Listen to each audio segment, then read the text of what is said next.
South Korea is prepared to take stern measures against Pyongyang if ICBM tests are conducted. Measures would include deployment of U.S. strategic military assets.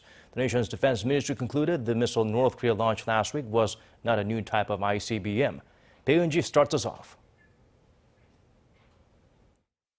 During a closed-door parliamentary session on Tuesday, South Korea's defense ministry reportedly said Seoul and Washington plan to respond using U.S. strategic military assets if the North launches another ICBM. This means that B-52H long-range heavy bombers or B-1B strategic bombers could be deployed on the Korean Peninsula. The ministry also provided evidence that the North's missile launch last Thursday was not the Hwasong 17, like the regime claimed. The ministry said it was in fact the Hwasong 15, a model that's older and slightly smaller. First in its report, the ministry said the flight characteristics of the missile, including its speed and engine burn time, indicate that it was a Hwasong 15. And although it may have looked like a Hwasong 17 because it flew longer and higher than the Hwasong 15 launched in 2017, the ministry explained that a detailed analysis shows these data were actually similar to the older model. Second, it said the shadow seen in the video released by the North showing leader Kim Jong-un suggests it was filmed in the morning, sometime between 8 and 10 a.m. But the missile was fired at around 2:30 in the afternoon.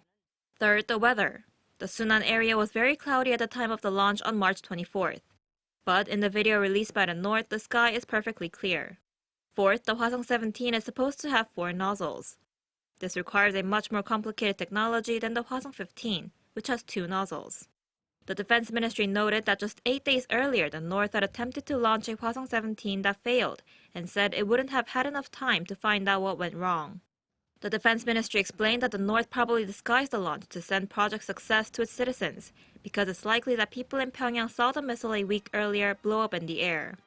During the Tuesday's parliamentary session, one congressman said debris of the North's failed Hwasong 17 launch affected civilians in Pyongyang. Ha Tae-kyung of the main opposition party told reporters on Tuesday that debris of the missile rained over the North's capital city and the explosion was visible to the naked eye. He said although it's unclear if there were any human casualties, it definitely caused some damage.